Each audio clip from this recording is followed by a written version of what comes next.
Bishop ngegama elihle lomfeletu Jesu Kristu bese ngibulisa abazalwane bonke bathini bathi protocol observed. Siyambonga ke bazalwane uNkulunkulu obenathi unyaka usaqala kuze ufike emaphetheleni. Azange ngimqale kahle u2025. Imqale nama pain abaningi bayazi bazalwane manje ngiphambi kwenu ukuzobonga uNkulunkulu ukuthi uhambe nami kwaze kwaba la. Oyazi kube yisifiso sami ngiyazi xolani ngibona ngathi ilogo mentionile so mina I am the second one but ke simthethe over awungawari mzawami uzothola la kwithuba. Bazalwane uNkulunkulu ungisizile futhi ngibonga ukukholwa endleleni yokukholwa. Uma ukholwa uJesu njengenkosi nomsindisi bese uhlala kuye naye uhlala kuwe bese akwenzile izimanga. Mangihleli phansi ngiyabheka ngithi Nkosi ukube wawungekho ngabe ngasala endleleni ezimeni zonke engidibane nazo. Mina ke bazalwane ngidibane nobuhlungu from ebuncaneni ngakhula kunobuhlungu ngaze ngaba ngaka kunobuhlungu.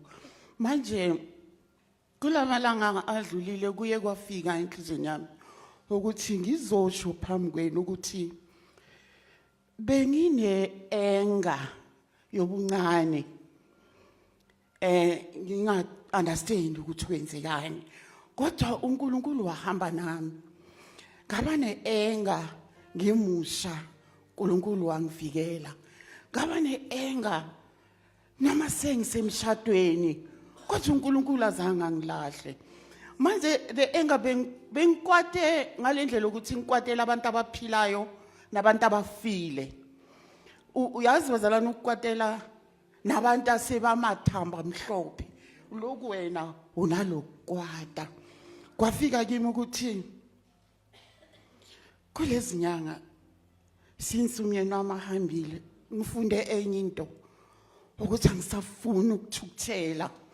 Ngathi Nkosi angisafuni ukukwata ngoba ngathi lokukwata kungivalela izinto ofanele ungiphe zona. Angisafuni ukuthukuthela ngifuna ukuthi Nkosi ngihambe nawe manje. Ngathi ngicela ukuthula enhlizweni yami. Uyazi bazalwane kwaba nokunye ukuthula so ukuthula okudlula ukuqonda konke. Manje unyaka usaphela ngithi kulona lo mzalwane ungahambi nokukwata ungaphili nokukwata ngoba kukuvalela ezinye izindlela.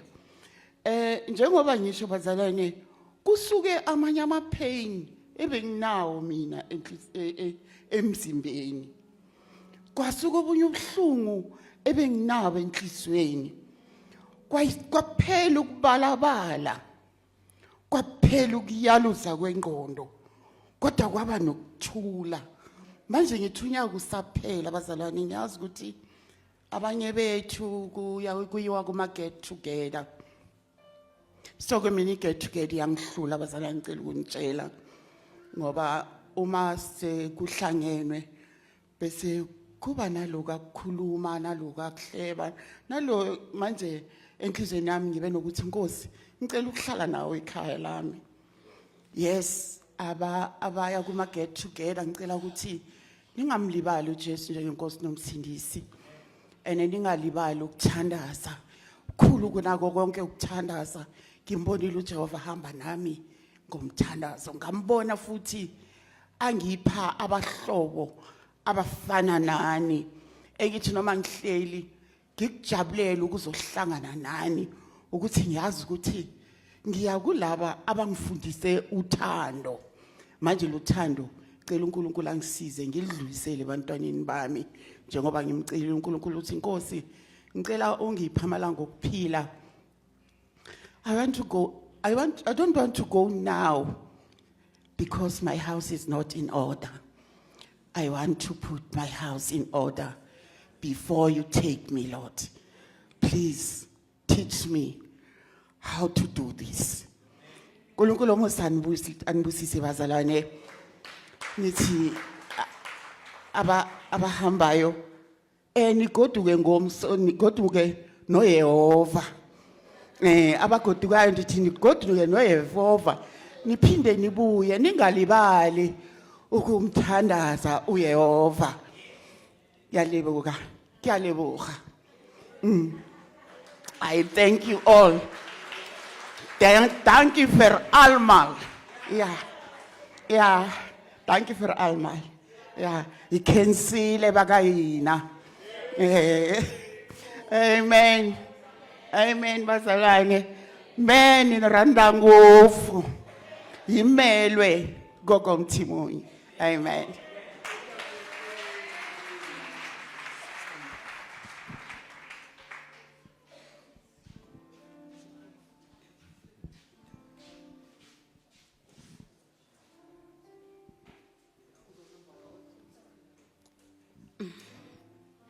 Sanibonani bazalwane.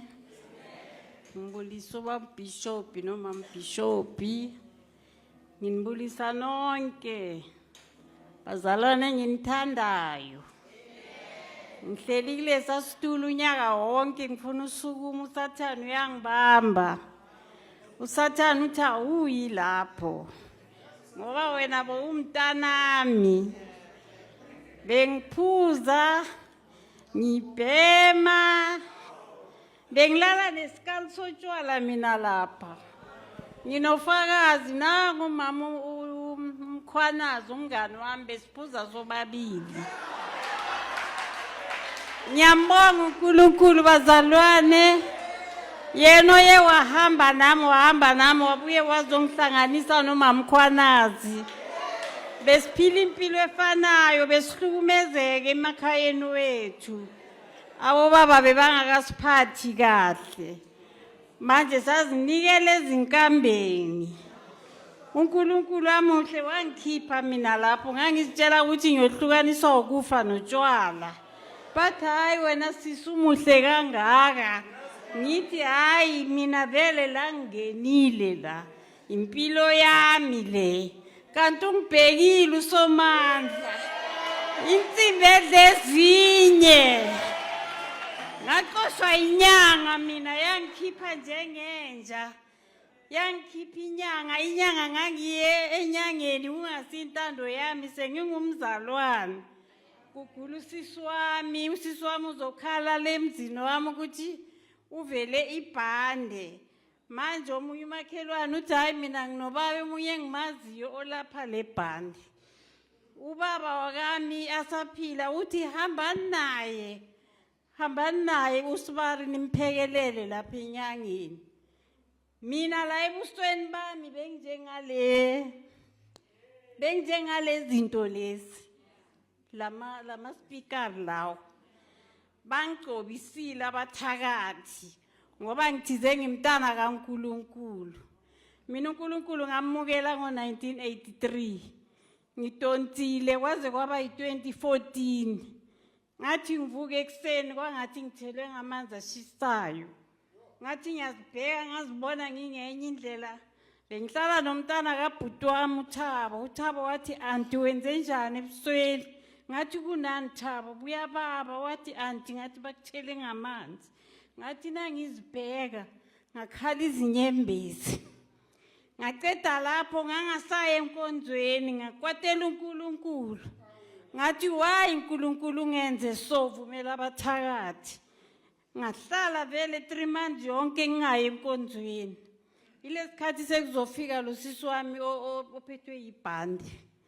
bathi masimikise kule nyanga la kaGuca inyanga seMaputo safika lapho vele lenyanga sithe masifika besiwu3 lenyanga ingibheka kabi lenyanga mina ngibheka kabi nyakhala izinyembezi ziyazehlela ukuthi mara why lo muntu angibheka kabi ngizobhlungu obungaka waba busy nosisi wami vele wamwalazelela wathatha imithi yakhe wamgcobisa wenza njani waqeda la uyambona ukuthi ujahile waqeda lapho wabutha ngathi hayi baba nami ngize la ku wathi uze la kimi uzoyenzani mama ngathi awungiboni nginjani wathi manje ngenzeni mina ngathi awu ngiphethe imali ngesandla inyanga zayithanda imali kodwa azangabe nendaba nalawo maphephe engiwaphethe wathi yazini mama bamangala bosisi wami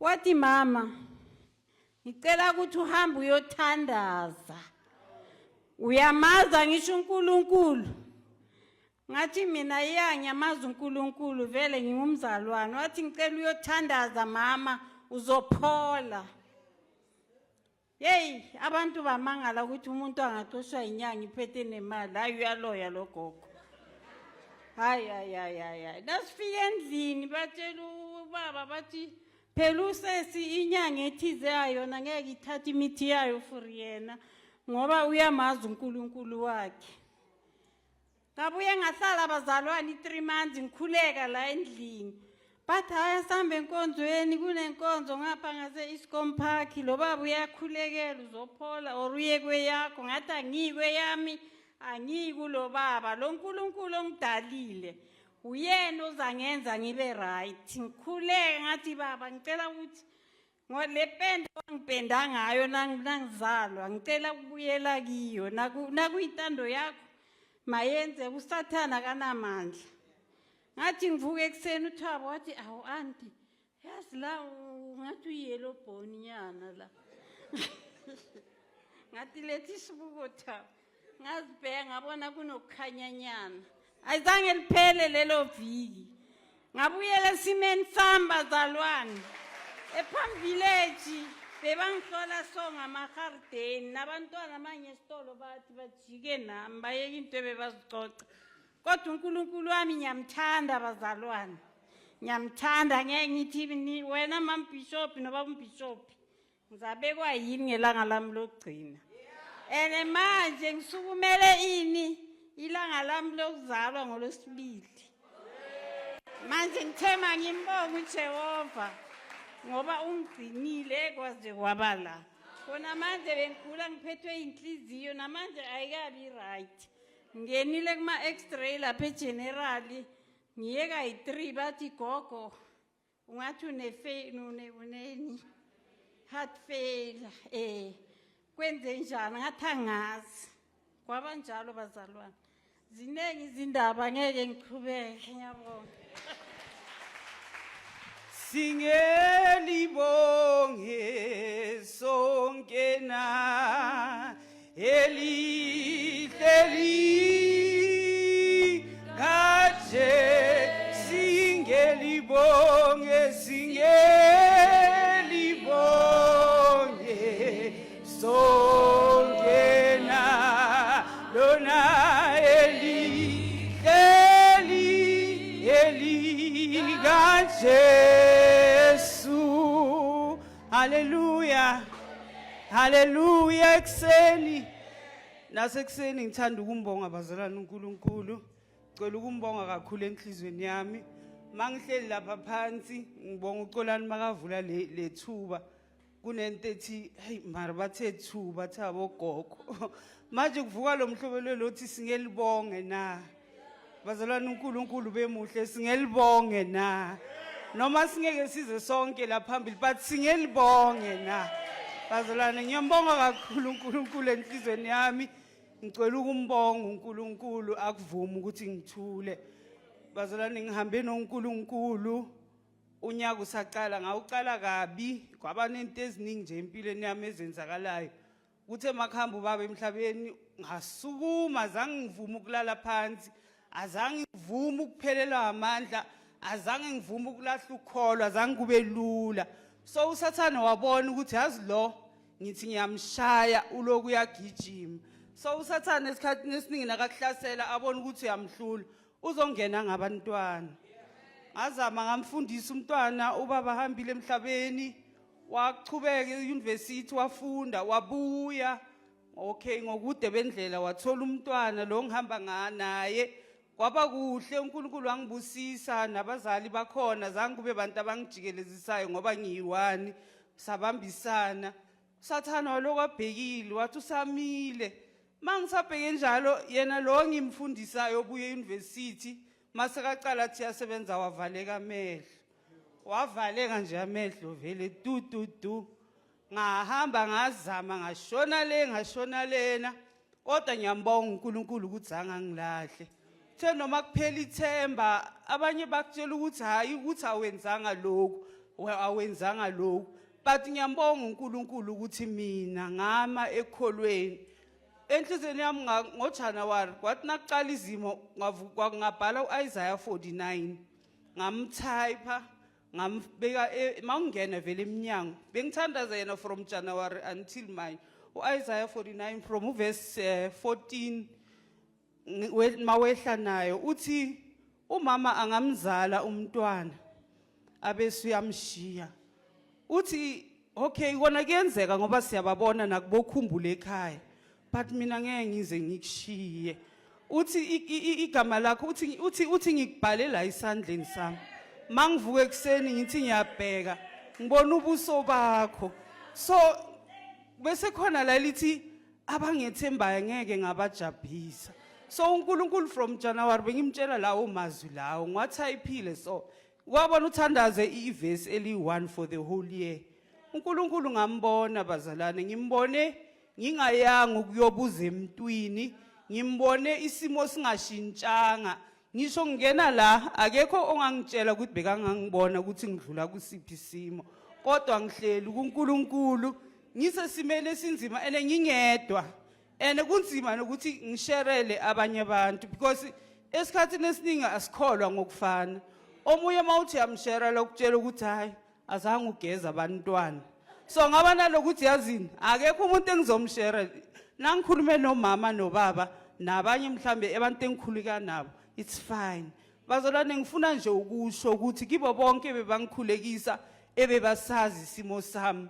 Yeba amehlo enyama wavulekanga kodwa amehlo kamoya uNkulunkulu wenza izinto ezimangalisayo ngalomntwana. Nami ngize ngimangale yena uqinisa mina and she's a very strong woman lo mntana loya. She's very strong and uNkulunkulu umvulela ama opportunity amanye nami engisabayo ukuthi ngingakhuluma nawo. Okunye ngithi thuke mina ngithi hayi man la ngathi angahlala ngayi. Mara yena akakuboni konke lokho akaziboni blind akaziboni kuye wenza izinto ezisimangaliso nami ezingimangazayo. And she's out yena uthatha induku yakhe aphume angangena la mina benginamahloni ngingafuni ukuthi aye efamilini but kuye akukho konke lokho. So uNkulunkulu bazalwane ngibonga amandla akhe ngibonga ukuhamba noNkulunkulu futhi angimbonanga njengaye ene angimbonanga angijabhisa njengokusho kwezwi lakhe. Ngimbambe ngamazwi akhe uNkulunkulu ngahlala emazwini wakhe uIsaiah 49 verse 14 ngehla naye ngamtshela ngathi wena uthi uyobabuyisa abantwana bami and usho njalo kuIsaiah 49 ubabuyisile. Bazalwane ngibonga ukuthula ekhayeni lami ngibonga nje uhamba noNkulunkulu ngoba kwesinye isikhathi thina sifuna ukubona imoto sizitholile sibona imali but impilo ngimbonile uNkulunkulu angilwela. So bazalwane nje ngilethe lokho ukuthi uJesu seseyinkosi nomsindisi and uthi kuIsaiah 49 abamthembayo angeke abajabhise. So ukuhlala kwakho kuNkulunkulu umthembe angeke uzujabhe. Ngiyabonga bazalwane singelibonge sonke na amen. Singelibonge so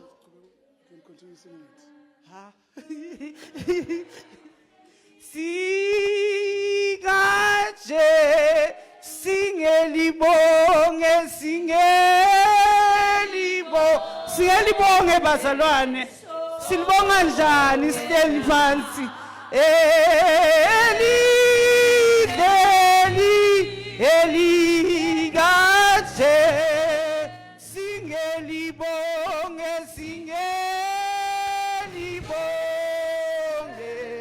sonke na thina eli kaje singelibonge sonke na oba thina eli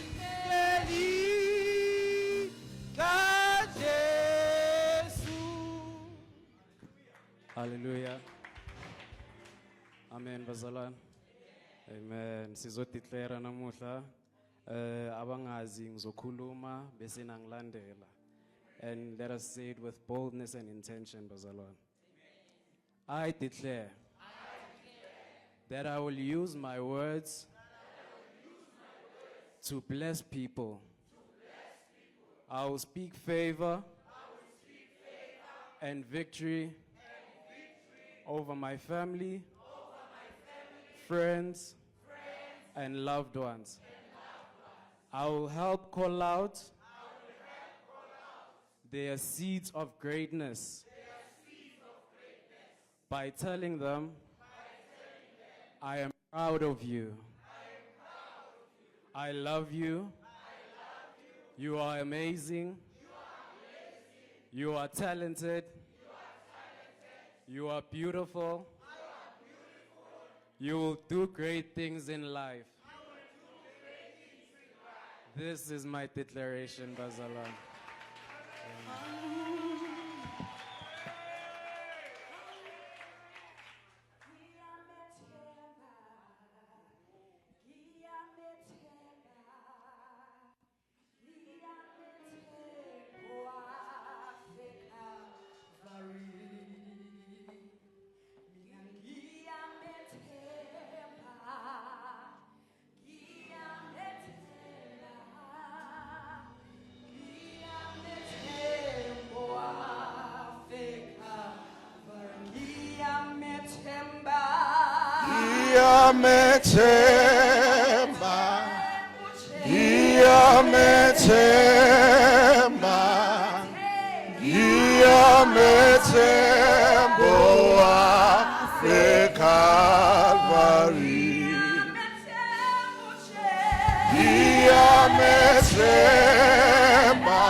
Iyamethembo eKalvari.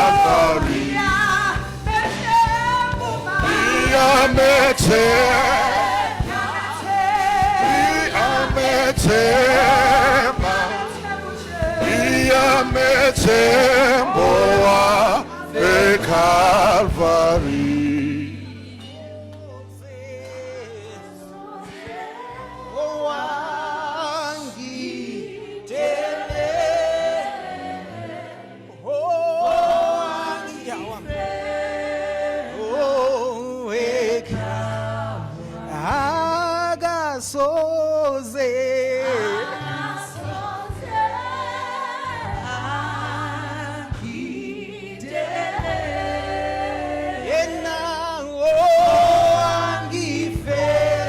For the last time, let's go.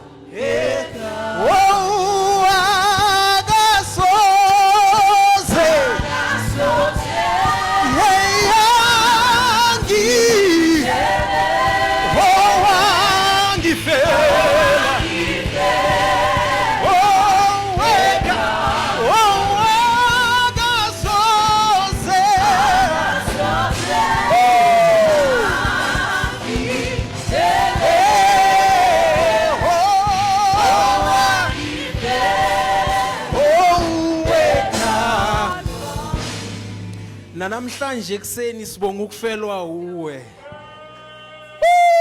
Sibonga ukulenga kwakhe emnqamlezweni just for us. You have been such a faithful and such a wonderful, such a promise-keeping God. Sithi bayede ngonyama yomndeni kaJuda. Bayede sonini nanini, bayede mafunga ngajiki, wakhona emandulo. Mhlaba ungakabibikho. Heavenly Father wasekela umhlaba ngamandla wezwi lakho. Sithi wena wasifele eCalvary. Therefore we have no other God but you. We have no other Redeemer. We have no other Savior but you. We have no other Sanctifier but you. Asimbonanga ofanele ukuphakanyiswa but you. Asimbonanga ofanele udumo but you. Thank you, Heavenly Father, for keeping us up until this time. Heavenly Father, hence we lift up our voices and our hands. Sithemba wena, because you have never forsaken us. Thank you, Jesus, for your love. Thank you for your grace. Thank you for your love. Thank you for dying for us. And thank you for keeping us in such worlds. Heavenly Father, where there's no peace, you have been our peace. Woo! Thank you, Elohim. Thank you for not forsaking us. Thank you for being with us. Thank you for hearing the cries of our hearts. Heavenly Father, even where we run out of words to describe how we feel, but you're the God who have seen right in our hearts. You have healed our bodies, Jehovah Rapha. You have given us peace, Jehovah Shalom. You have provided for us, Jehovah Jireh, right from the beginning of the year up until now. That is why we give you praise, glory, and honor. Thank you for the moment that you are making, Baba Tosozulini, that we gather in this place and share the word of God. Heavenly Father, let the Holy Spirit continue to interpret us, to interpret the word to us, Heavenly Father, and let it reach that depth, Heavenly God, in our hearts that not even words can penetrate through. We give you glory and honor in the name of our Lord and Savior Christ Jesus. Since you have never left us and you have never forsaken us, you are the one who died for us in Calvary. Therefore you are our hope. Therefore you are our trust. Therefore you are our banner. In Jesus' name, somebody shout amen. Amen. Come on, shout amen. Amen. Let's give God some glory.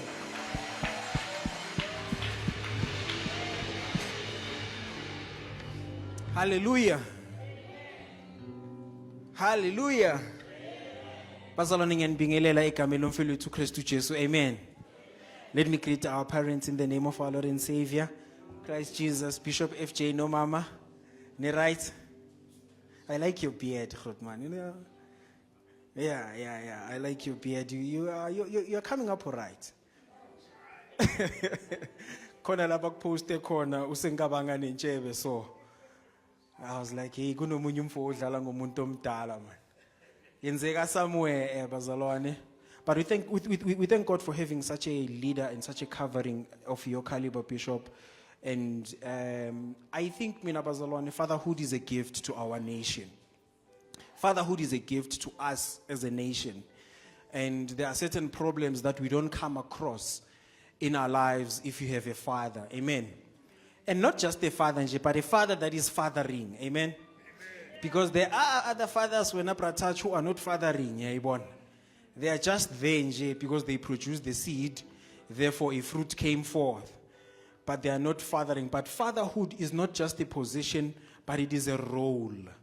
So we thank God for fathers who are playing that role in the name of Jesus Christ. Amen. Can we give God a praise for our father and fathers that are in the house? Yeah. And to every father who is in this house, we see you, Daddy. We see you, Father. We see you, and we thank you for fathering. Amen. Ngizobakhuluma ngomunye wasemaputo ngakhumbula ubaba Mathonsi. Uphi umkhulu Mathonsi? Amen. Grootmanje. Thank you to all the fathers who are in this house and who are fathering, who are playing the role of being a father. Mr. Ntuli, siyabonga. Ngibona uze namazinyana akho nawe. You are a father. Amen.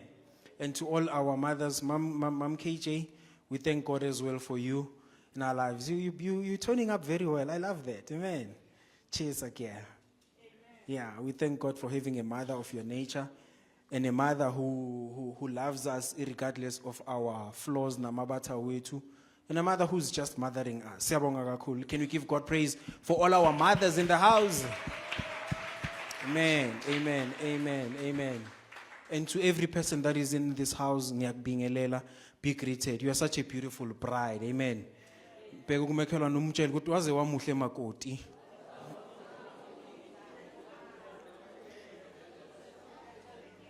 Bheka kulo omunye umtshela ukuthi you're such a pretty bride. Manje omunye ubheka uBrathachi yabo. Uthi you're such a pretty bride. Ngibheka noSiyabonga lapha nabamtshela ukuthi waze wamuhle makoti. Yeah. Bazalwane, I think I'm grateful for the opportunity that we gather in this place and we just talk. Hallelujah. I want us to just talk. Bengicele uwanda ukuthi asipreparele that table at the back and then besa siphe nesitulo. Yabona lezi zitulo lezi ngathi ziphakaphakeme so zinokutholakala emabhaso bazibiza ngama-batches ngizwe basho njalo. Ngasifuna Bishop sengasifuna kulabazalwane abalana hayi khona. Abantu abazalwane bakhola izinto zasemajwayeleni azikho kabo. Ngitsimbuza umunye ngithi amani ibhatche lesi siphakeme uthi lesa setshwaleni hayi anginaso mina anginaso. Ngabona ukuthi hey ayikho.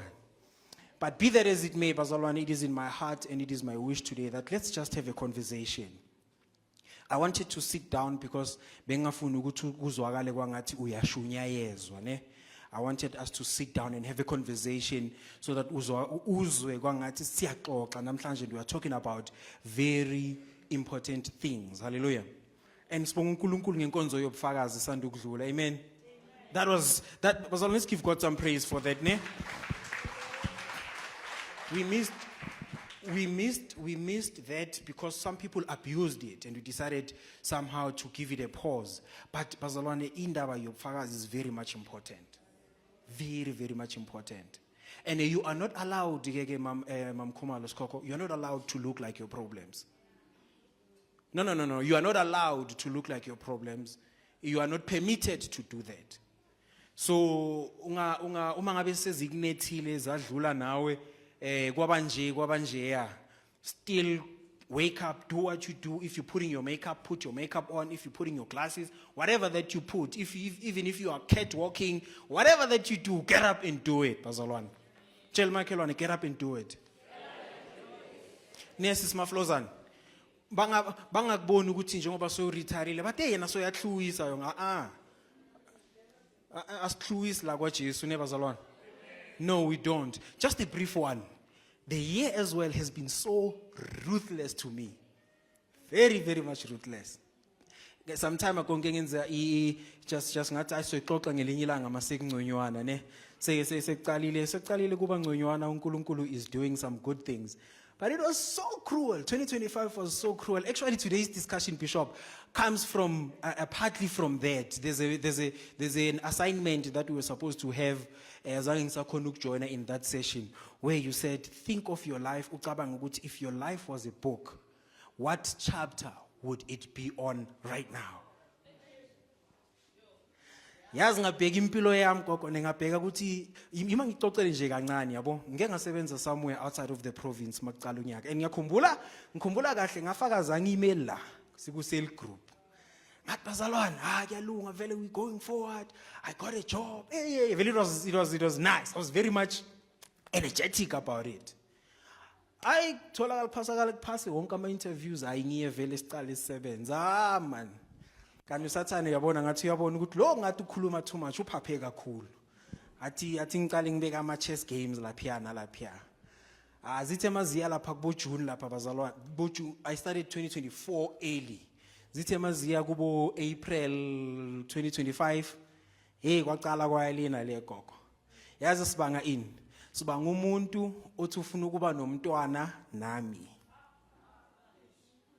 Sibanga someone who says, abantwana bakho bahle nami ngifuna ukuba nomntwana nawe. Hey ayikhona isuke simanga. Manje wena mama uHlangu ne manje mina ngiphuma kwelinye ikhaya yabo. Ngifundise ukuthi kunamanye amademoni onga negotiate nawo yabo wena mama uHlangu. Amanye uyalwa nawo washaya 10 knot. Yabo usathani besathumela amanye la ongeke uzinegotiate nawo mamshongwe afuna ukuthi udle phansi yabo. Yeah, afuna ukuthi udle phansi vele uhambe vele lingakufanisi nokukufanisa. Manje challenge ukuthi leli engilwa nalo lilamsebenzini nami ngila yabo. Ayasuka. Ngikhumbula ngiya nase officeini emehle. So uma ngabe kunjalo then you are going to fight back, right? Then umuntu makaqala misbehave, makuyise emsebenzini Prastive aqala misbehave. There are certain protocols abekiwe ukuthi walandele, right? Manje sikwenye environment. La kwa ngakhala umuntu wesifazane the whole show stops. Yebo. And to the gents out there, you must be very strategic. When I'm Timbang, Mr. Ntul, must be very strategic. One wakhala guy one the whole show stopped. My manager boku umuntu wesifazane ne. What nakakhala and you know women, and this is so evil bazalwane. This is so evil. I pray ukuthi women must learn not to abuse that. Not to abuse because you've got power. The moment you start abusing that power, akupheli kahle. Yeah, ngazithola ngibiza office ngathi wena you are sexually harassing people la emsebenzini. Ngathi mina. But yeah, ngikhombela ngixoxa no bishop esengihlile mos bishop ubona ukuthi la. Ngathi mina but yeah, ngathi ayikhona. Iphi into enjalo? Is there any proof? But no, but there's no proof because akunakuthi uzothi mawumenza lento omenzayo nakuthatha isithombe nani. Angabona vele wena peaceful ukuthi angathi ufuna ukungishaya 10 knot yabo. And nale appearance angisho imisebenzini kuna la emhlabeni ngathi imisebenzi la emhlabeni kunama trends yabo. Thiwa laba bafana nalaba laba basovele kuyamfanela. Everyone started celebrating when Mamungwenye, those who were on the other side, they started celebrating. Bazalwane ngehla. I'm just sharing a testimony ne. Asa ngehla. This year nje wena ngibona ngiyakufakazisa ngikushaya isi declaration nana ziyabuya I'm saying mama you are not allowed to look like your problems. You are definitely not allowed to look like your problems. We pray our problems, we pray to the Lord, and then we get up, siya phambili. Mangabe mina I got up from that, ngaya phambili. Now you can. Now you can. There's nothing special about me, ne? Ukuthi nje nginenjebe kuphela, mara you can get up now ushone khona. Bazalwane, I had to type a resignation letter. You know what? I just want to be cleared of this thing yokuthi I'm sexually harassing people. Ngangaclearwa leyo nto leyo, I'm out. Sashona vele kuma hearing and manje amanga niqinisa kuhlangano na Pastor J yabo. Iqiniso li straight amanga uvuwa khohlwa yabo. So mele uzama ukukhumbula bese uwa support yabona. Nasifika kuma inquiries and hearings babona ukuthi amani lo namanga lo ngathi ayikho lento yakhe. Mara ngoba kukhala umuntu wesifazane we need to make sure ne kwathiwa siya ku polygraphy assessment.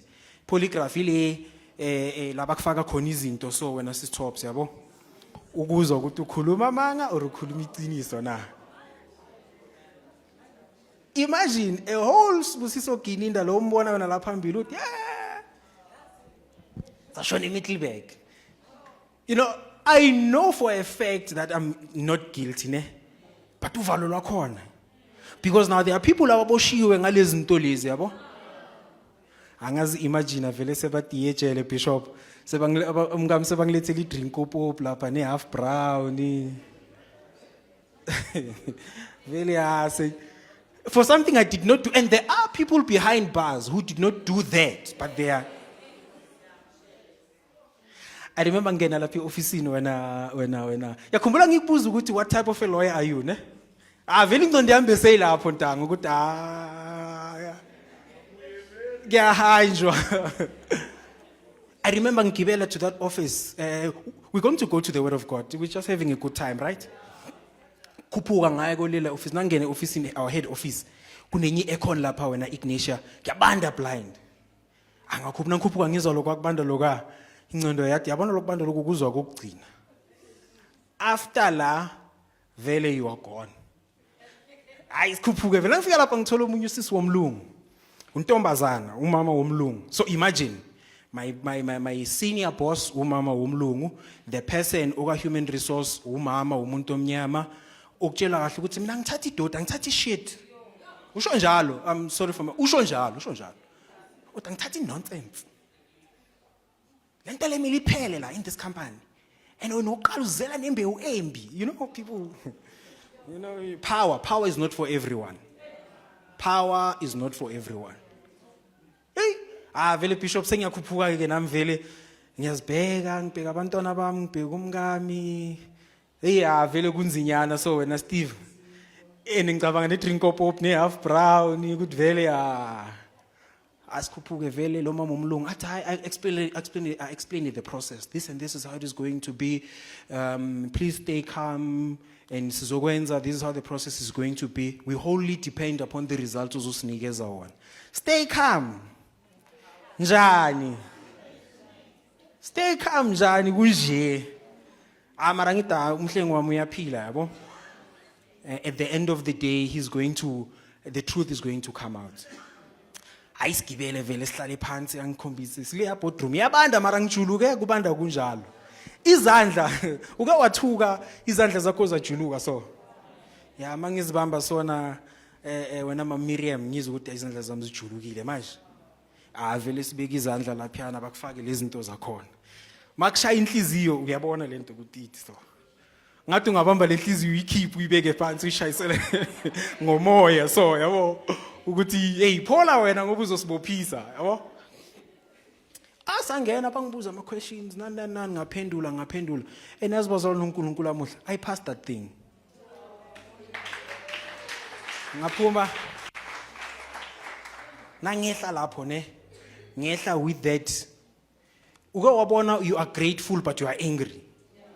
Uthi ngiyabonga ukuthi lento la yenzekanga mara you are angry ukuthi idlula kanjani ifika kanjani kimi sifike kanjani la Nkosi ngoba I've prayed ngalomsebenzi lona, I've even testified ngalento lena, and they took me not nje because ukuthi bangizwela. I'm very much qualified to get them to do the thing. Angaphuma ngehla kwathi HR what babathumela ama results but okay nayi lena it's out of the way sekusele lezi ezinye zokuthi bofuna ukumcoshisa mistreating her emsebenzini nani ngathi lese I cleared but yeah ngathi ngiyabonga Nkosi ukuze singabi nezinye ke eziningi eziya phambili ilali ivesi litbaleka khona you must run. Ngicala ngazibhala ngathumelela endlini ke siyazikhuluma yabo khuluma nemedi wena bratouch ngathi okay sharp right this is the decision we're taking siyaphambili what yeah great ngayithumela ngabanikeza ukuthi after some I think a week or two baqala ba they raised some case against her. Manje sekafuna ukuthi kube yimi engizomfakazela ngimele yabo ngathi hayi njani manje kanti mina ngize lapho ngizomela lo othize so ngami. What yeah I need you to tell them ukuthi I was so one of the things was wacamba manga wathi mina ngimbhale emsebenzini ukuthi ukhona yena angekho so wanikeza mina imali to pay for that day yabo But nabayomuva kuma-registers kuyabonakala ukuthi no manje lo muntu bekakhona. Wathi yena yeah ngafike ngasayina the following day. Mangifika mara langa leli bengingekho. Kwathiwa okay sharp. Nasekiwe case yakhe ye-fraud. Wathi hayi bengikhona. Na i-signature yami ngisayinile on the day. But hayi wena uthize bowungekho. Wathi ningabiza uGininda azongifakazela ukuthi bengikhona. Ngathi hayi njani manje? Yeah, ngathi ayenziwa leyo. Bangifonela but are you willing to come? Ngathi who me? uJoseph angabaleka akabuyela umuva. Ngathi angabaleka akabuyela umuva. Icase yakhona yaqala ngo-11 ngo-1 o'clock they dismissed her. Akwaqala yadumizwe lonke ke. Sengithola namanye ama-managers ubekathi akahambe lo mfana sabathendoda angeke khona ukubuya na. Hey man sicabanga ukuthi ngcono ubuye asimthola omunye umuntu ozowenza lento bowuyenza ngendlela oba siyazi ukuthi bokuhamanga sekuphelile. Ngathi hayi khona. Ngomoya omuhle nangomoya wesonto ngicela ukuthi ngingasabuyeli lapho. Thofuna nomunye nizomthola ne. Ya manje yabona masasabaza ngokushaya. Angeke simthola ofana nawe nana ngenhliziyo ngathi yavela ngeke nimthola. Right? But the truth of the matter is this is how it was and I am going to leave. Nasengiphumile. Even those ones my manager was like, "Hi, all right, no man, look, if you need people, if you can recommend, if you need some recommendations ngitshele na nalona ufaint." Oh, another thing but before the hearing wa fainta nakavuka lapho athi ucela ukuthi babize mina sizokhuluma yabo. Ngathi hayi khona bishop. Ngibize sizokhuluma. The time we were supposed to talk, you were bringing wenza zonke lezi zinto lezi. Nyalo soyafeinta sekumele kuze mina. Feinta uzofeintuluka, angazi khona igama lokufeintuluka na. And I left. So that's just a glimpse of how life has been to me this whole year. Zikhona ezinye yabo mara sosixoxa kuze kuphela unyaka. So I am saying mntana sekhaya, maybe there's something that you are going through. Ungawari man. Izodlula lento le. Le izodlula mama. Le izodlula ungawari wena nje just hang in there uzogcina uba right. Hallelujah. Tshela makhelwane ukuthi uzoba grand. Yeah. Uma ugogo omthimunye adlulile kuyo. Uma ugogo loya umuhlo omhlophe adlulile esikalini. Uma umkhwanazi awusikhokho sebakhipha imfihlo manje. Uma ugogo umkhwanazi adlulile, na ungadlula man nawo. Lo bhekene nayo bokuyini leyo hayi. Ayanda, if wena udlulile kulesa simo lesa mpintshi. Hayi khona. Nabo bangadlula man. Bangadlula. So but let's keep the integrity of the gospel bazalwane. Yabona was phatha ngokwezwi mama. Zizokunetha mara mazikunetha zizodlula yabona. Mamhlangu I'll never forget the day sikwakho. Kusho umfana wakhe intwana yakho. I'd never forget the cries, the face and bonke loba buhlungu lobe. Sama lo kamera nabo mama Ndonda ne. Uma Mahlangu waza wathi awu mara sikoni into ngizwisa ubuhlungu yona. Yamkhomboli. Mpeke manje ushayina njani? Nesmile nama specs wakho right. So uma ngabe kudlulile nakuye, nakuwe kuzodlula. Nakuwe kuzodlula. Omunye umzalwane bamhlala ne. Bamshiya ngazi bamshiya na imalini. I think ne 23 cent or nemalini. Go account yakhe ne. Mawungambona manje. Nawungambona nakungena egarage umphathi manje la sebenza khona. Nawungambona kakho uvula ngeremote igarage yabo. Mantshela makhelwane ukuthi lento izodlula man. Yeah, lento izodlula lento lena man la khona. Sisiju. Gogo. Kwadlula ne.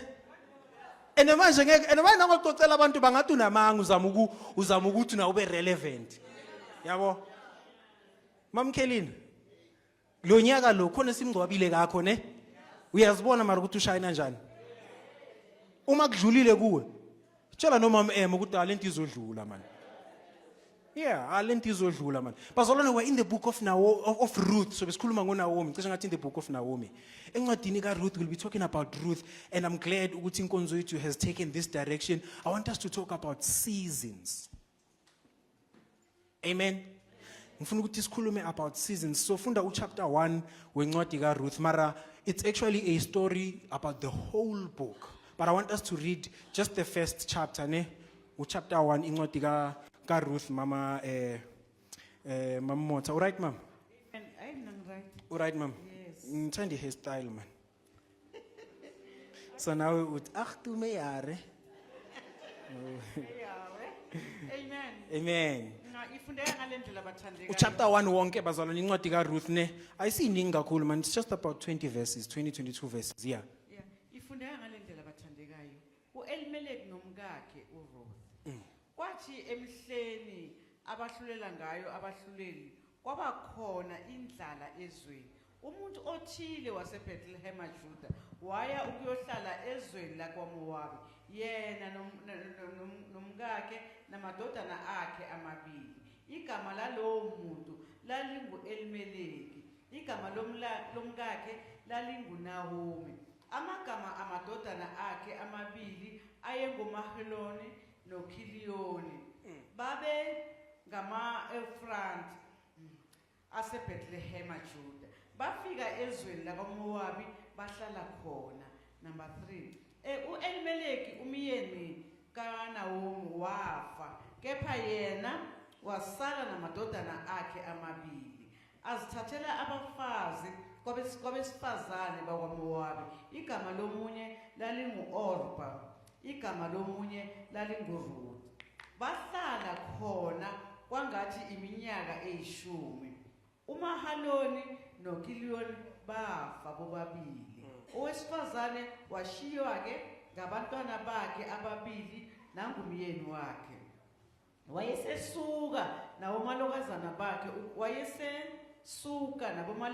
nawomalokazana bakhe ukuba abuye ezweni lakwaMowabi, ngokuba wayezwile ezweni lakwaMowabi ukuthi uJehova uhambele abantu bakhe ukuba abaphe ukudla.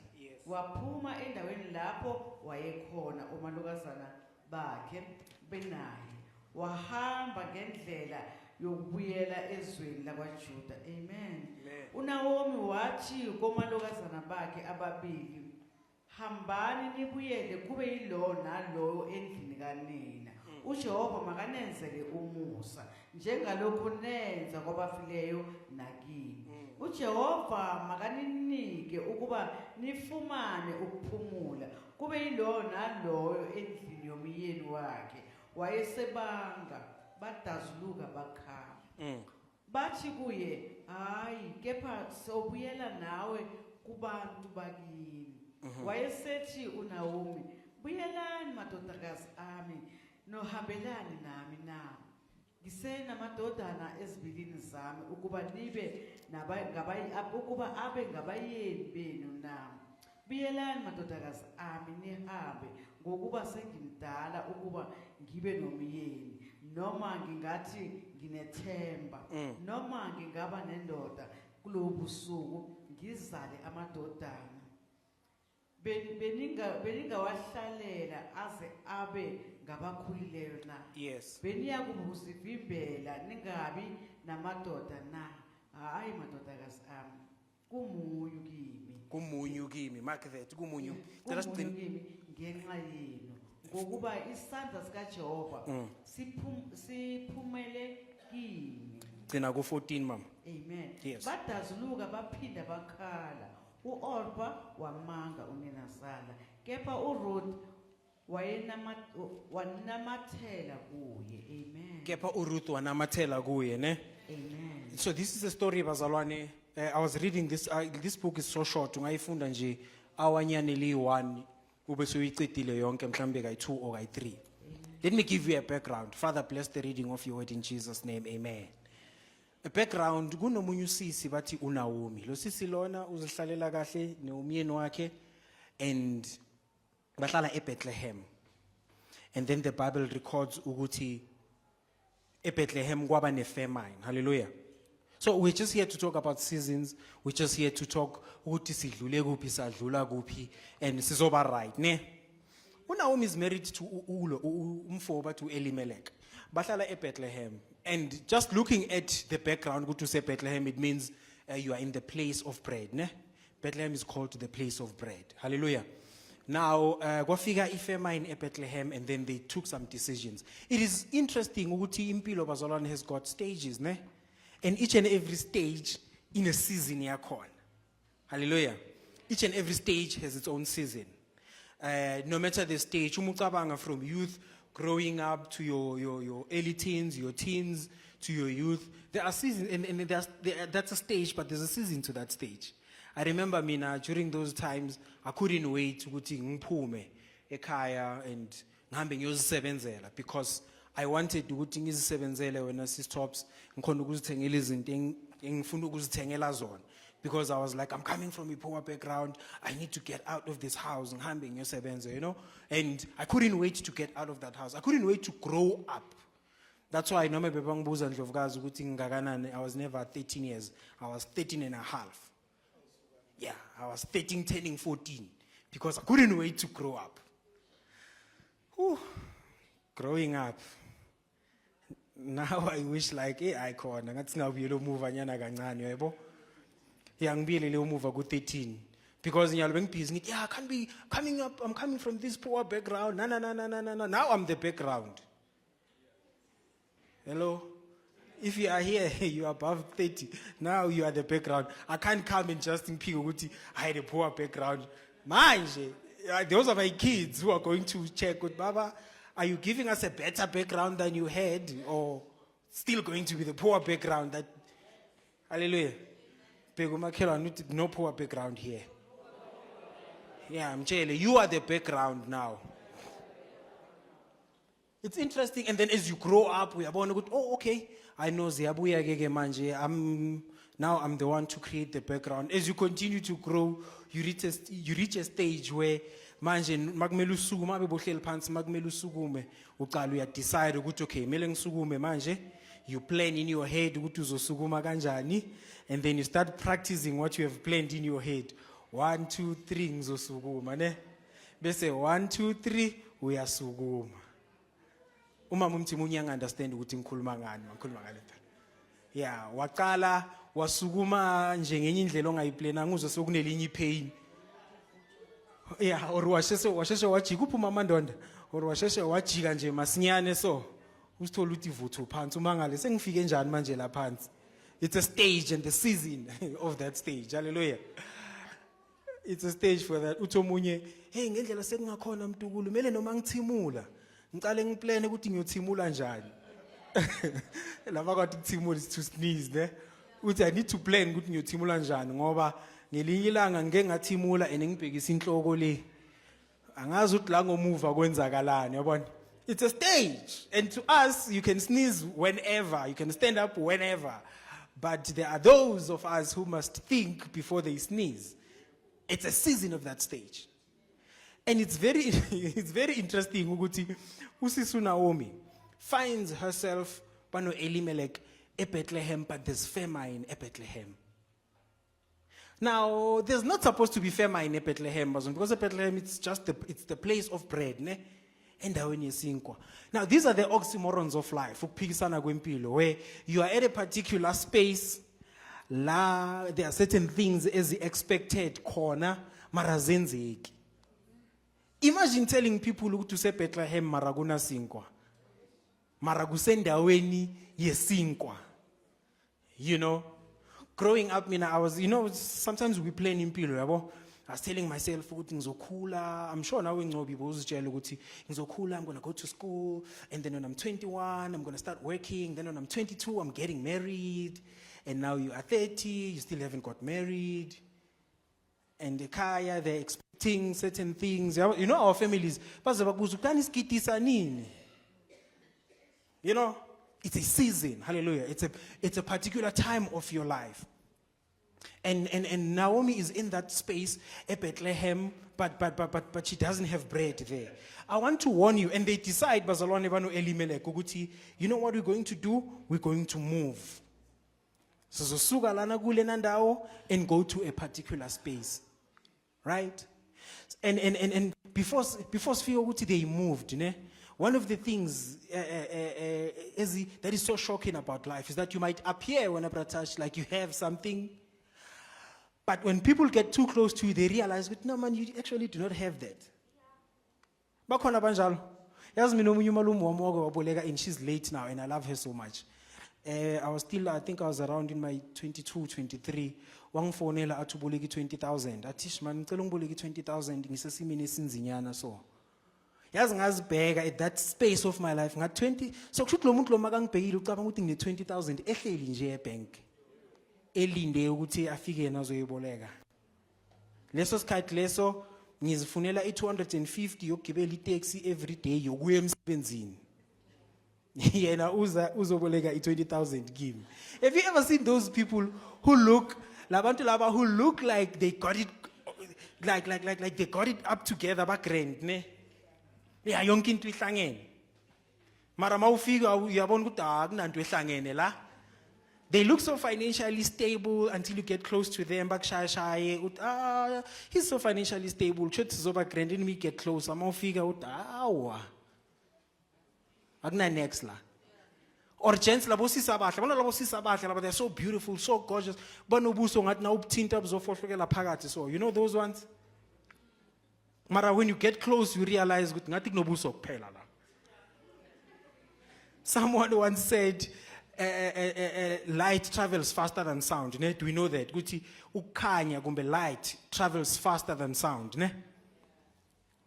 From a distance on a Steve, the light traveled faster. Ngoba kuthi kwathi yona kuswitcha ilight wambona you like anyeza. Net the moment she opens the mouth, you're like, hey, they should have switched off the light. Yayibona? Kwaqhubeka kwabanjalo. So they decided to move to a place called Moab. Ne? So, but mina bazalwane, I want to challenge you. Don't be quick to move. Uma ngabe kune-famine in a particular space, don't be too quick to move. First, assess the situation. Yazi baya kuphi? Baya ezweni laka Moabi. And the land of Moab, siyakhumbula ukuthi isuka kuphi ne? Samkhumbula uLot makabhizi nabantomazana wakakhe in the caves is Emma ne? Laba mphuzisa khona watakwa because they wanted to have kids naye. The nation of Moab starts there. Now, these guys want to move basuke in the place of God's covering, which is Bethlehem, and move by Moab. Because the grass looked greener on the other side. But let me tell you, it's not always green on the other side. Ne? Kungenzeka la ukhona khona things are not going well, but zama ukuhlalanyana, let's just wait and see ukuthi lithini icebo likaNkulunkulu la. Tshela umakhelwane ukuthi linda man. Yeah, linda kancane kuzoba right. Yabona? And they decided to move. And now lalela ukuthi how do they move? Basuka eBethlehem baya kuMoabi. It's just the four of them. Elimelech, unkosikazi wakhe, and their two sons, ne? Their two sons, they decide to move. Bafika kaMoabi, they decided to sit there. Nabafika kaMoabi, everything was good because it looked like there's no famine on the other side. But let me tell you this. It might look like that, but you will never move out of the covering of God because there's something that looks better on the outside. Can I warn our sisters, ne? Sometimes that brother looks so appetizing and she's good. He's good, he's so fun. And you look at the brothers in the church, you're like, lava, they're not that fun. Abana vibe, yabona. And then you move, we are psuga, share lababanga vibe, and then you go out there, utole lababane vibe. The next thing, 2-3 years, you realize, you know, my itala wana zamzam. Itali grand, you know, you're like, oh, we've got our love together, and it's so nice, it's so pink. This is God sent, you know, he's been sent by God, and it's all good and well. It's 6 months on Amamsambu. The love was pink. Manje asakhona ukuthola ukuthi seli pink or seli orange na. Or seli purple nyana so asakhona ukuthola ukuthi kwenzakalani. 2 years, 3 years down the line uthi man lo muntu lona musi ngathi ulethwe uNkulunkulu ngathi akamazi lo mfana lo. Uthi uNkulunkulu ngathi akazingeni lezi. You know, and it's late. 2-3 kids down the line, you can't go back. That is why I'm saying before you move, just think a bit. Hlala ulinde icebo likaNkulunkulu ngempilo yakho. They moved, they went to the land yaga Moab. Bafika bahlala lapha, and then the famine struck. Nakhona the famine struck. Listen at how vicious it is. Uma iqala imvula ikunetha ungekho in the covering of God. Yaqala yana nakhona mama umhodo, the Bible records ukuthi indoda yakhe yashona. Elimelech died. But then she was like, no, I still have got hope. I still have got possibilities. Bakhona amadodana wami, ma Miriam, ngizoba right. They're going to grow and take wives. Kube kahle, kube mnandi. Bakhule vela boshiliwa nomunye badumalon. Bakhule babe right and they took wives. Lalela ukuthi bathatha kuphi? In the land of Moab. Bathatha khona la in this nation enaleya seed layer. I'm talking about seasons, bazalwane. Baqala nabathatha bonkosikazi, they grew up. Then here is another loss. Yaga Naomi. Two of abafana bakhe, they both died. Now bazalwane sectional abafana bakhe boy too. Now there's a famine in the land, and now there's a famine in Naomi's life. So kunendlala empilweni kaNaomi, kunendlala in this land. And let me tell you something. These seasons are never orchestrated by human. They're orchestrated by God. Seasons are natural. They're going to come. Ne? Noma amnandi, noma buhlungu, noma kunjani. They are going to come. Because they are not orchestrated by you or your mother or whoever somewhere. They are orchestrated by God. Hallelujah. 2 of the sons died. So kunalabo makoti bakabai 2. Ruth nalo omunye ne Oprah. It's not Oprah. Ngezo omunye atu Oprah. Actually Oprah. It's Oprah. ORPAH. Yeah, one. Who you Oprah? Then there was that discussion gogo ukuthi siyahamba or uNaomi uthi hambani. Bona bathi siyahlala. Oyi-one wagcina wa decide ukuthi you know what? Mina ngizohamba. Because bazalwane, when you're going through some tough times, when you're going through a season, there are times where sis flow ungafuni umuntu. Bakhona bayaziko lento leyo ne? There are times la ungafuni umuntu khona uze nomuntu ongakenzanga next doesn't have anything to do with the season. Mara uze ukuthi lo uyangibhora lo. Uze ukuthi lo uyangibhora lo. It's so worse when I see that. It's so worse that when uma ngabe ungakadlulanga kizo if you don't relate, don't worry, just keep living ne. Mara kuzofika isikhathi la ubheka khona lo mntwana akukhumbuza ubaba bakhe uze ukuthi yes. Angifuni ukusho lento oyishoyo enhlizweni yakho yabo. Mara wena uyazi ukuthi uthi lo ngamthola 9 months sekaphuma unenhlokonyane efana neyalo babakhe angamundli nokumondla. Uthola umntwana sekanyalo sekaba worried ukuthi how am I part of this person's family? Sometimes it gets so bad. Zignethe somewhere emsebenzini bishop mawungena endlini bathi bakubulisa uzwe ngathi bakubangela umsindo so. Uzuze sobaphelela nenhliziyo mama laba bona bayeza bakujabulele ne. They're like hi mama mahlangu nani ubabheka uthi yazini. Ukuba kusini usho ngenhliziyo uthi ukuba kusini ngaba ngimelanga lokungivuka ngiyele emakhishini ngiyosebenza. Because you are going through a terrible season in your life. But this famine odila nayo, it's not going to last. Hallelujah. uNaomi says hambani ngifuna ukuba yi-one, because that's also the strategy of the enemy bazalwane, to isolate you during your tough times. To isolate you and set you apart so that azok attack. One of the attacking strategies of ibhubezi is to separate ilona leyo nyamazane leyo from the rest. And ibhubezi lenzani langa ibona likhona ukuyihlukanisa libhekana nayo ngqo ne. And ngendlela libhekana nayo ngakhona noma kungadlula enye esidudla kunale eligijimisa angeke lose focus liye lapha. Bhekana straight nalo. Hallelujah. Begana straight now, because now the enemy was able, mama, to separate you. Ungavumi ukuhlukaniswa man. Ungavumi noma singakunetha njani na brother, ungavumi ukuhlukaniswa. Hlala la kumele uhlale khona. That's why there's a verse that says uma ngabe umoya wombuso wenzani ukuvukela. Wenzeni wena? Focus. Tshela umakhala ukuthi focus man. Ngitshele sakumthethisa focus. Yeah, akanwenzani ufuna ukulahla intambo yomlilo man. Steve, focus. Mangabe we need to do this, we need to do this. One of the things that frustrates me about people is especially emsebenzini mama seko ne la ngicene sengitshela khona operate itama now focus. Just focus. Hey, vuka emacandeni. Ngithola esekema ngatshela omunye hayi mphathi ngivukile mos ngithi hayi uvukanga man. Vuk. Yena ngicabanga ukuthi ngithi akaphaphame ngamehlo so. No. I'm saying open your eyes but hlahlamba, we busy here. Hallelujah. And then Naomi says to them, hambani. Here is something so interesting. Oprah, after sebakhulumile nana, Oprah kisses Naomi and says, goodbye, I'm going. But here is something so interesting when Emmanuel. This young lady says, mina la uyakhona ngiyakhona. Abantu bakho bazoba abantu bami. uNkulunkulu wakho uzoba uNkulunkulu wami. So la uyakhona uyohlala khona nami ngihamba nawo. That is conversion, ne? I want to say this to people or to leaders. Whatever that you do in your own leadership space, and leadership is not about positions, ne? I see to you, melobe chairperson ube ubanban to be a leader.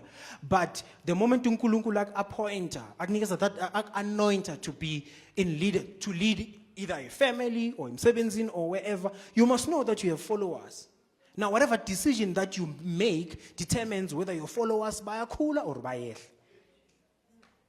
Same as uPeter, samkhumbula uPeter.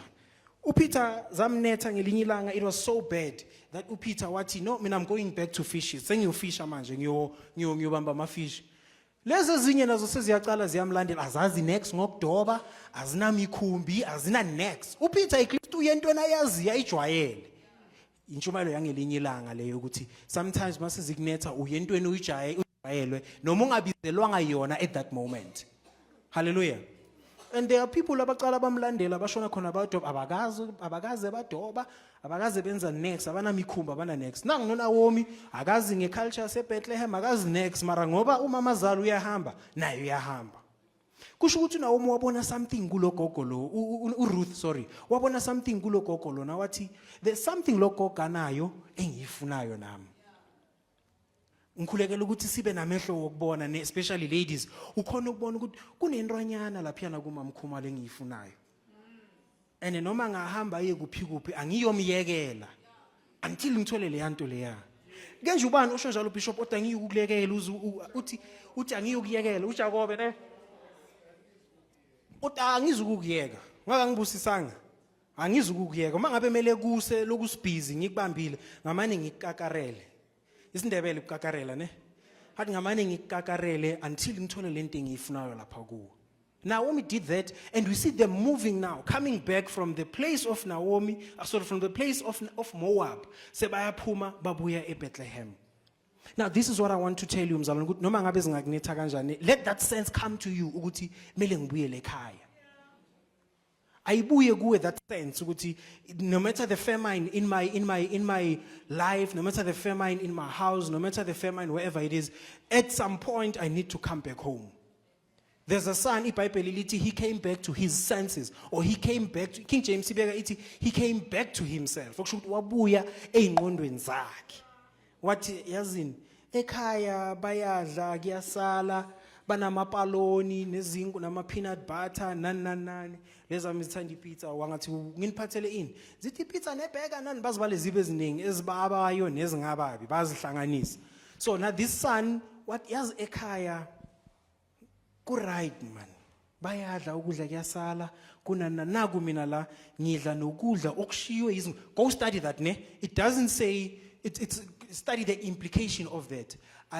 It's no we interpret city udla ukudla kwezingulube, but I've studied it and went further with ukudla osokushiwe izingulube. So that means izingulube ziyadla zikungcolise bese sekuyasala masekusele sangikhanye nazo ukudla ke. Yabona ukuthi uSathana ngakuthola outside of the covering ukwenzani? Uzokuvithiza ne? Uzokuvithiza. Uzokuvithiza brother Steve kuyophela le complexion. Umzwile ugogo ukhuluma wathini? Uzokushana uma bakubheka ubonakala ngathi uyapolisha. And uSathana ngakuthola eyaqeda. And he's so cruel. Usathana ukwenzisana izinto ezistupid ne? Uthi mase udlulile uzibheka ukuthi was that me? Ugcina nawe so uzihleka ukuthi hayi khona. Ngimuhle so nesikhapha ne yini gogo isky. Ngimuhle so ne ngimuhle so nalento eso. Ngimuhle so ngizitholakalise. Sathana ngakuthola. Wenza sure. So make sure ukuthi nawe uma umthola wenza sure. Wenza sure ngayo nesinye iska azothi makazibheka yes sis. Nakabheka wena casuka athi lo one day is one day. Now umbheka ukuthi one day is one day. But we are called to fight, man. Mina ngifunda abantu abantengentenge so yabo. We called to have that thing yokuthi whatever it takes. Whatever it takes, I'm going to do right. Sibona indlala eBethlehem kwahamba yaphela indlala eBethlehem because the Bible records the last verse of this chapter ukuthi babuya nje nasebabuya omuva isikhathi sokuvuna, right? Isikhathi sokuvuna ibhali sebabuyile omuva eBethlehem. So the famine in Bethlehem is not going to last long. And the famine bazalwane in Naomi's life did not last long. Now, we've seen the famine in Naomi's life. Now, here is another famine in Ruth's womb. Ruth bazalwane noma bekashadile. Azange akhona ukuba nabantwana, ne? We remember that. She never had kids. Now, the Bible records ukuthi nasebaphinda bajika babuyele emuva. Babuyele eBethlehem. Kunenye umfo lapha nabathi uBoaz igama lakhe. He was older than Ruth. I think he was uma uyistudisha kahle izokutshela uma ustudisha the history of that, it's going to tell you ukuthi he was 30 something years older than Ruth. But even at that stage, uRuth ngendlela ye dedication yakhe, because kunalento bekayifuna kuNaomi, ne? And mina ngicabanga ukuthi uNaomi ufundise uRuth ukuthi be dedicated in what you do. It is there in the Bible. La am advisor khona siyakhumbula where she advises her would dedicate yourself uma wenza izinto and all of that. Ngicabanga ukuthi it is that eyenza lona uRuth athi ngiyahlala kulo mama lo. And it is that bazalwane eyenza ukuthi uBoaz anothise uRuth because of her dedication. So this is what I want to say. The season that you are facing kuzohamba hamba iphele because uNaomi uRuth uye owahlangana noBoaz and uRuth noma ayimoabite nje kanjalo gogo. iBhayibheli lithi kuRuth kuphuma uObed. And uObed ubaba kaDavid. And uDavid uzalelwe eBethlehem nje kuyisprofetho leso sokuthi noJesu uzozalelwa eBethlehem. And kuleyo line leyo sigcina sesizithola sinoJesu. Because of a woman who said noma ngabe ngibuya kulona in the land of Moab, I'm not going to look at the land of Moab and say mina ngibuya lana bese sengiyahluwisa sengifuna ningihawukele mama Khubi yabona lezi zihluwisayo so sengifuna ukuthi ningihawukele nana. She said whatever is happening, I'm going to get up and make things work for me. Hallelujah. Hallelujah. So this famine, this season obhekana nayo, it's not going to last. In fact, izodlula le season le kuvele enye. So now don't focus on the season ngoba wena you did not orchestrate the season awuyenzanga. It's been created and designed by God. Ngendlela uNkulunkulu ayidesigne ngakhona. And it has been designed for a particular purpose. Here is something one man said to me when I imza ne umfundisi uDuma, one old man so washona manje. He said to me bengiloku ngikhalakhala yabona if udlula ezimeni so ufuna ne sympathy ufisha for sympathy umtshela ukuthi ya khona manje this and that khona manje abanye bangicambela khona manje this and that. You know what that old man said? He said, no man, isimo nje lesi isikhathi esidlulayo ungabheki lesikhathi sikhipha indoda kuwe. This season is taking out a man in you. Azange ngimuzwa ngalelo langa lelo gogo ne. But as I continue to grow ngiyabona ukuthi okay leso sikhathi besikhipha na indoda naye. Yabona lesimo odlula kuso sikhipha I don't care your age ne lesimo odlula kuso sikhipha umfazi kuwe.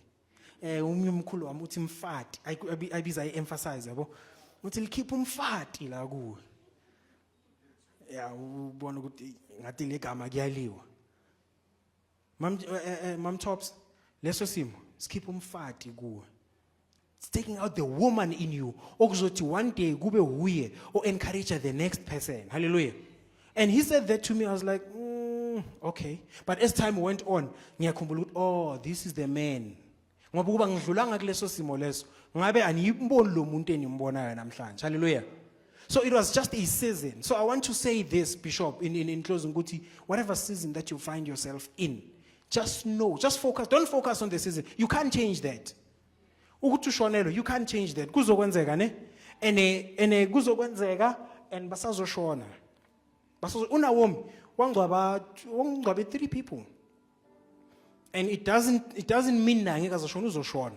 So now la udlula khona. It's okay. Uzodlula ne? And uma ngabe manje kumnandi in your life, it's okay, celebrate, right? It's okay, celebrate, enjoy it. But just know ukuthi this is a season, it will pass. Therefore, I need to prepare myself. I need to focus on who the season is bringing out of me so that in the next phase of my life, I will rely on the person that this season is bringing out of me. Hallelujah. So we are cool, man. We are cool, ungawari.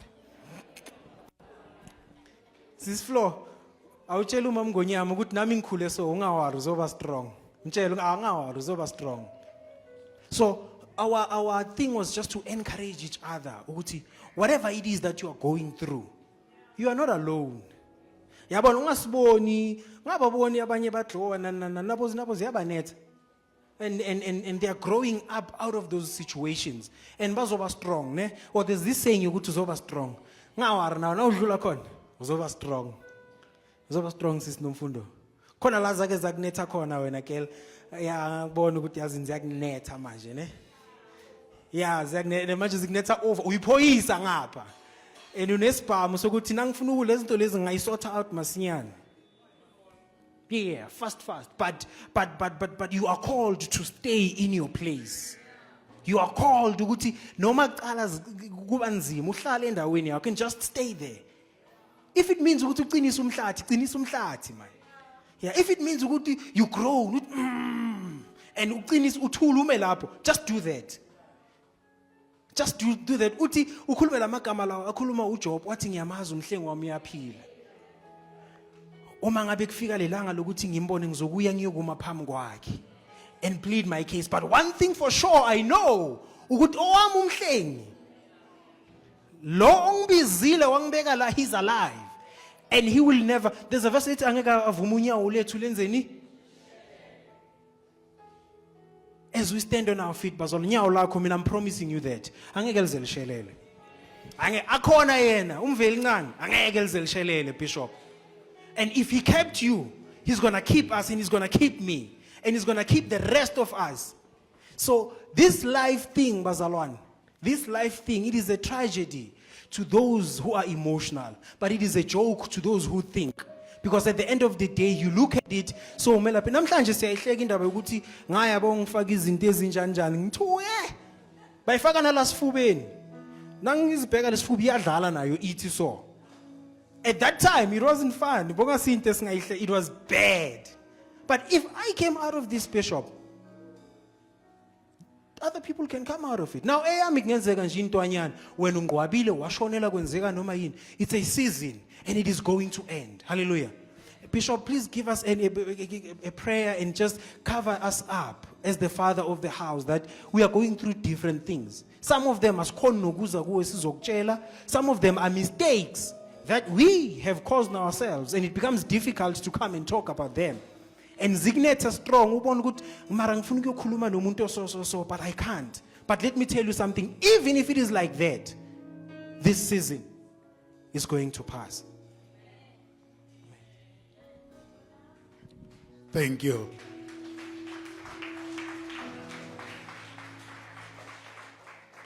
eBhayibhelini uma uyifunda ngesingisi King James Version, especially ku Old Testament, kuna magama kuma chapter amaningi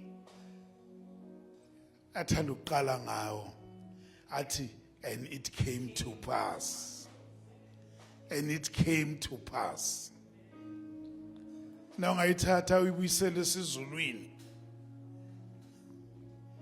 ithi kwafika kwandlula akufikanga ukuzokwakha. Amen. Akufikanga ukuzokwakha. That's why iBhayibheli lithi kwabamthandayo konke kuyasebenzelana kube kuhle akowabizi icebo lakhe. Uma silaphiyana emncwabeni ithi ichief director ikhuluma ngokuthi sometimes izimo asiz understand, yiko kumele sibuyisele kuNkulunkulu. Yenze example sibu esibesinakusinyana sakujoka uthi uJacob, the way indaba kaJoseph yamgulisa ngayo ukhuluma nesiswati uthi wathi wavuka nayishukela eva ukuthi umntwana wakhe bamthethe bathi ubulewe tilwane, kanti akazi ukuthi uNkulunkulu kunento. uNkulunkulu besekayibonile indlala yaseGibhithe ekumele isolve umfana, kodwa kuyisolva kulendlala kosikuthi adlule emgodini ukuze ayisolve le ndlala Nkosi ukuthi ezwe abafowabo bakhuluma laba balethela ukudla bakubuza ukuthi asimbulale mara badla ukudla okulethwe uye. We want to thank God today for the message. Ngiyakhumbula ngelinye ilanga nasikhuluma indaba yakho Sibu nokhuluma so I remember very well somewhere sinomfundisi uMzwanga sebangilindele ukuthi ngibuye and the way I could pick up the pain of how you were sharing this thing angikhona ukubuyela isession seyaqala. I wanted to hear you out. Sometimes ngiyayizikwatele bazalwane angazi wena kuyenzeka kuwe uma ngidlula esimeni ngilwe nepain yaleso simo ngizubhlungu baso nako konke ngikhohle ukuthi it shall come to pass. Izondlula. Somebody say izondlula. Angazi ukuthi mhlawumbe ibukeka inzima kangakanani kuwe. It will pass. Ninamba kithi uNkulunkulu wethu akahluleki. Ngicela ukuthi ngizokhuleka. 2025 nisazongiphendula ngiyayifuna. Ngiyangacela ama-HOD ama-leader wala ekhaya ukuthi emhlanganweni wethu esivamsukuba nawo and sekune gap manje ukuthi if u25 bekayincwadi yempilo yakho ubuzomnika iphi title yiwaphi ama-chapter obuzowafaka lapha ama-title amaningi ngiyacabanga ukuthi bekuzoba ubuhlungu ama-chapter amaningi bese and then the other question engibanikeze nokuthi manje njengoba sikhuluma ku-chapter bani wale ncwadi yempilo yakho uthi lo mhlabeleli ngeke asidele uhlala nathi. Amen. Ngeke asidele. Shall we lift up our hands? Spirit of the living God, moya wamandla, moya wokuphila, impilo yethu ngamunye ngamunye sikhona kule ndawo isobala entendeni yesandla sakho. You know every tear, you know every thought, but we want to thank you this morning for such a powerful message about seasons. Ukuthi these two shall pass. Angeke sazi ukuthi kuyodlula kanjani. Kepha wena ukhona, uma wena ukhona kuzondlula. Father, we're praying this morning for everyone who's going through a situation. For everyone omunye othi angazi ngizoyixoxela bana ngizwe. We pray that abayixoxele wena nkulunkulu, so that you'll remove those shackles. We speak the spirit of liberty. We speak the spirit of faith. Unyaka uphela.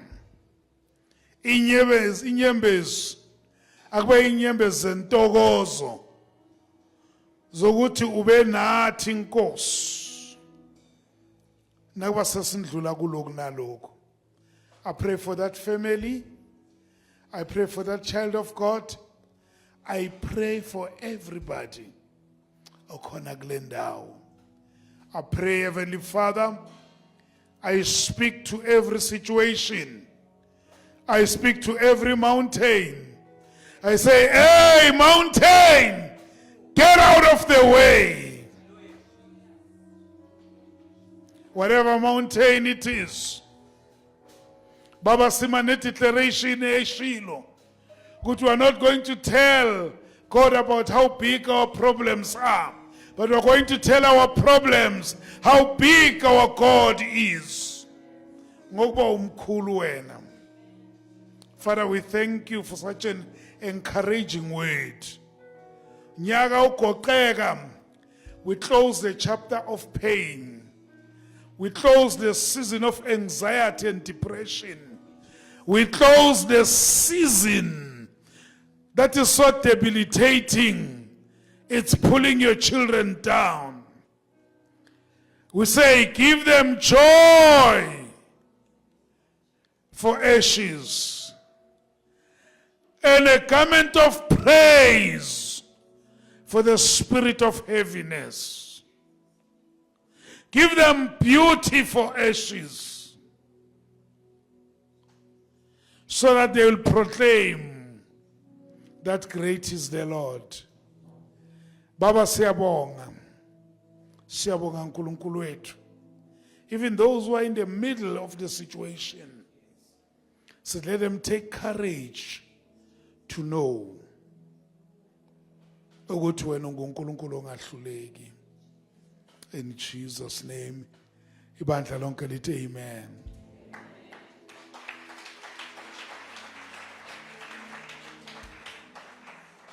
Uzobuya nini?